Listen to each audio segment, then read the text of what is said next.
बिस्मिल्लाहिर्रहमानिर्रहीम। अस्सलाम वालेकुम स्टूडेंट्स। इलेक्ट्रिसिटी एंड मैग्नेटिज्म में आज हमारा टॉपिक है energy stored in a capacitor. हम ये देखना चाहते हैं कि एक कैपेसिटर जब उसके साथ कोई पोटेंशियल सोर्स लगा दिया जाए तो वो कैपेसिटर चार्जिंग के प्रोसेस में कितनी एनर्जी अपने अक्रॉस स्टोर करता है। अब ये स्टोरिंग का प्रोसेस जो है वो ग्रेजुअल होता है। हमने एक सर्किट ड्रॉ किया जिसमें एक ईएमएफ सोर्स, जिसका ईएमएफ जो है वो वी के इक्वल है, उसके साथ सीरीज़ में एक स्विच और एक पैरेलल प्लेट कैपेसिटर जिसकी कैपेसिटेंस सी के इक्वल है वो उसके साथ अटैच कर दी है। इसका मतलब है कि ये बैटरी इस कैपेसिटर में मैक्सिमम जो चार्ज प्रोवाइड कर सकती है वो आप इस फॉर्मूले से निकाल सकते हैं, Q is equal to C V. जब ये कैपेसिटर फुली चार्ज हो जाएगा तो इतना चार्ज उसकी एक प्लेट के ऊपर मौजूद होगा। अब हम जो है वो सबसे पहले इस स्विच को क्लोज़ करते हैं। तो एक्चुअली में ये होगा कि जैसे ही स्विच को क्लोज़ करेंगे ये बैटरी का पॉजिटिव टर्मिनल इधर से इलेक्ट्रॉन्स को, इस अपर टर्मिनल से इलेक्ट्रॉन्स को जो है वो अपनी तरफ अट्रैक्ट करेगा।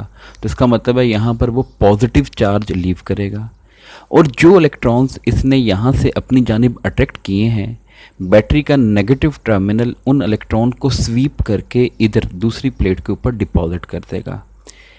अब ये काम करने के लिए बैटरी को कुछ ना कुछ वर्क करना पड़ेगा और चार्जेस की इसी डिस्प्लेसमेंट में जो वर्क बैटरी कर रही है एक्चुअली में वही वर्क एनर्जी की फॉर्म में इस कैपेसिटर के अंदर स्टोर होता जा रहा है। यानी एक्चुअली में उस वर्क के नतीजे में कैपेसिटर की दोनों प्लेट्स के दरमियान एक इलेक्ट्रिक फील्ड डेवलप होती जा रही है और इलेक्ट्रिक फील्ड आपको पता है चार्जेस के ऊपर फोर्स अप्लाई करती है और फोर्स अप्लाई करके उनके अंदर डिस्प्लेसमेंट पैदा करने की एबिलिटी रखती है। इसका मतलब है कि एक्चुअली में energy stored in a capacitor क्या चीज़ है, ये कैपेसिटर की दोनों प्लेट्स के दरमियान जो इलेक्ट्रिक फील्ड है, ये उस इलेक्ट्रिक फील्ड के अंदर जो वर्क करने की एबिलिटी है उसी को ही energy stored in a capacitor कहा जाएगा। अब नेक्स्ट जब एक नया इलेक्ट्रॉन इधर से उसने पिकअप करना है और दूसरी प्लेट के ऊपर जो है वो उसको डिपॉजिट करवाना है तो उसको अब ज़्यादा वर्क करना पड़ेगा और यहाँ पर लाने के लिए भी मज़ीद वर्क करना पड़ेगा क्योंकि अब ऊपर वाली प्लेट पॉजिटिवली चार्ज हो गई है। तो इसमें से इलेक्ट्रॉन निकालना अब बज़ाहिर एक मुश्किल प्रोसेस हो चुका है। तो ग्रेजुअली ये बैटरी जो है वो हर दफ़ा इलेक्ट्रॉन्स को एक प्लेट से दूसरी प्लेट की तरफ डिस्प्लेस करवाएगी। तो जिस प्लेट के ऊपर इलेक्ट्रॉन की डेफिशिएंसी पैदा होती जा रही है वो पॉजिटिवली चार्ज हो जाएगी और जिसके ऊपर इलेक्ट्रॉन की एक्सेस पैदा हो रही है वो नेगेटिवली चार्ज हो जाएगी। हम अज्यूम कर लेते हैं कि बैटरी इस प्लेट के ऊपर से एक डिफरेंशियल चार्ज, जिसको मैं DQ कम्प्लीमेंट कह देता हूँ, वो पिकअप करती है और उसको उठा के दूसरी साइड के ऊपर डिपॉजिट करवा देती है। अब आप देखें जब यहाँ पर कुछ पॉजिटिव चार्ज आ जाएगा और यहाँ पर कुछ नेगेटिव चार्ज आएगा तो उस वक्त कैपेसिटर की दोनों प्लेट्स के दरमियान एक पोटेंशियल डिफरेंस भी डेवलप हो जाएगा। उस पोटेंशियल डिफरेंस को मैंने वी कम्प्लीमेंट कह दिया। तो शुरू में जब कैपेसिटर की प्लेट्स न्यूट्रल थी उस वक्त वी कम्प्लीमेंट की वैल्यू थी 0 और जब फाइनली कैपेसिटर की प्लेट्स फुली चार्ज हो जाएंगी तो उस वक्त वी कम्प्लीमेंट की वैल्यू एग्जैक्टली वी के बराबर हो जाएगी। यानी जितना पोटेंशियल इस बैटरी का होगा सेम उतना ही पोटेंशियल डिफरेंस इन दोनों प्लेट्स के दरमियान डेवलप हो जाएगा। तो वो जो DQ कम्प्लीमेंट चार्ज को डिस्प्लेस करवाने में बैटरी को जो वर्क करना पड़ रहा है आप उसको DW कह दें, यानी एक डिफरेंशियल वर्क। तो वो किसके बराबर होगा, DQ prime multiplied by V prime.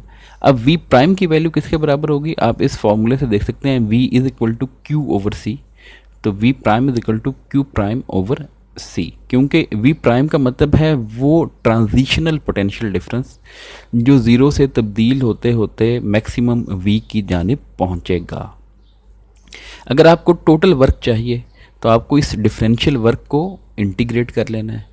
तो अब आप इसको इंटीग्रेट करें, DW की जगह DQ प्राइम और V प्राइम प्लेस कर दें और मिनिमम चार्ज, यानी जब आपने स्टार्ट में देखा वो 0 था क्योंकि कैपेसिटर उस वक्त न्यूट्रल थी दोनों प्लेट्स, और मैक्सिमम चार्ज जो गेन करेगा वो Q होगा जिसकी वैल्यू हमने स्टार्ट में ही लिख ली थी कि वो CV के इक्वल है।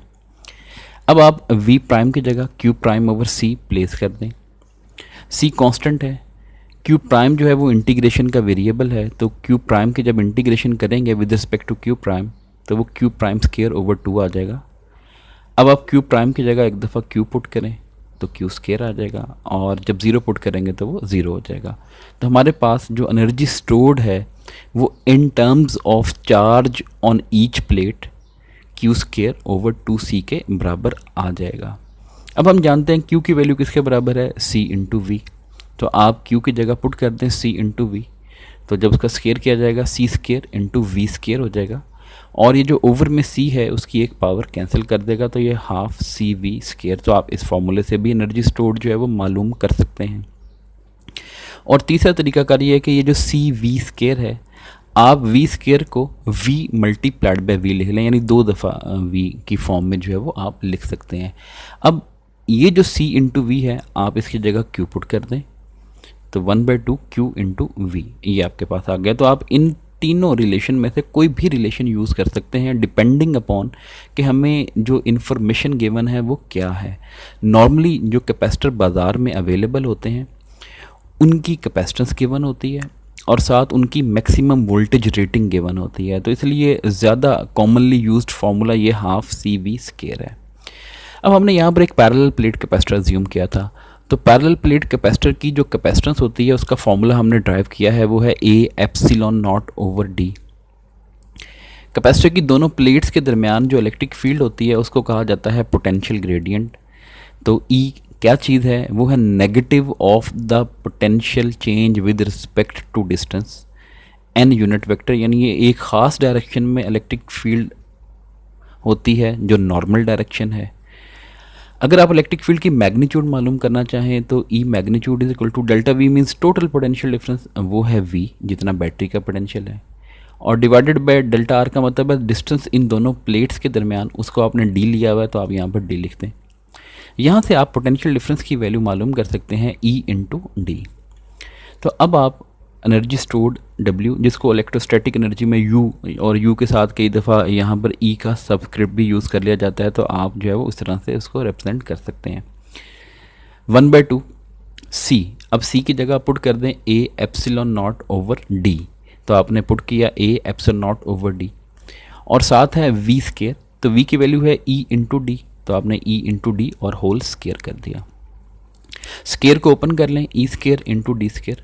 अब आप देखते हैं कि डी की एक पावर इस पावर से कैंसिल हो जाएगी, तो हमारे पास रिलेशन आ गया 1/2 एप्सिलॉन नॉट ई स्क्वायर, और ये ए जो कि एरिया ऑफ द प्लेट है और ये जो डी है इनको आप इकट्ठा करके लिख लें।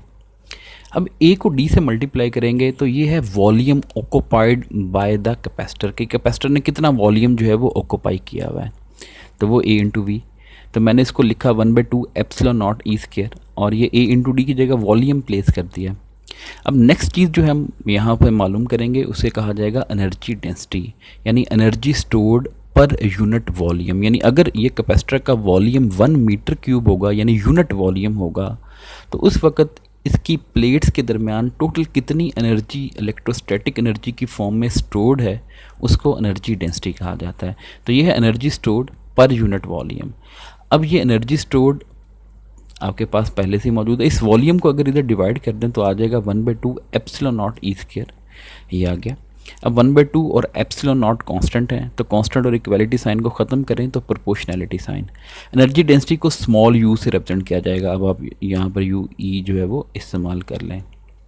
अगर आप ये रिलेशन देखें तो ये इंडिकेट कर रहा है कि जो इलेक्ट्रोस्टैटिक एनर्जी डेंसिटी है between the plates of the capacitor वो इलेक्ट्रिक फील्ड की मैग्नीट्यूड के स्केयर पर डिपेंड कर रहा है। तो इसका मतलब है अगर इलेक्ट्रिक फील्ड को आप डबल कर दें तो एनर्जी डेंसिटी जो है वो 4 टाइम इंक्रीज़ करेगी, क्योंकि 2e का स्केयर करेंगे तो वो 4e स्केयर आ जाएगा। तो अगर आप इलेक्ट्रिक फील्ड को ऑन एक्स एक्सिस और इलेक्ट्रोस्टैटिक एनर्जी डेंसिटी को ऑन वाई एक्सिस प्लॉट करें तो इनके दरमियान जो ग्राफ आएगा वो एक कर्व ग्राफ होगा जो इंडिकेट कर रहा होगा कि u is directly proportional to E square, यानी पैराबोलिक शेप जो है वो आपके पास आएगी। तो ये आज का हमारा टॉपिक है energy stored in a capacitor. तो नेक्स्ट टाइम एक नए टॉपिक के साथ हाजिर होंगे। इसको लाइक कीजिएगा, अपने दोस्तों के साथ शेयर कीजिए ताकि वो भी इससे फ़ायदा उठा सकें। तो अपना ख्याल रखिएगा। अल्लाह हाफिज़।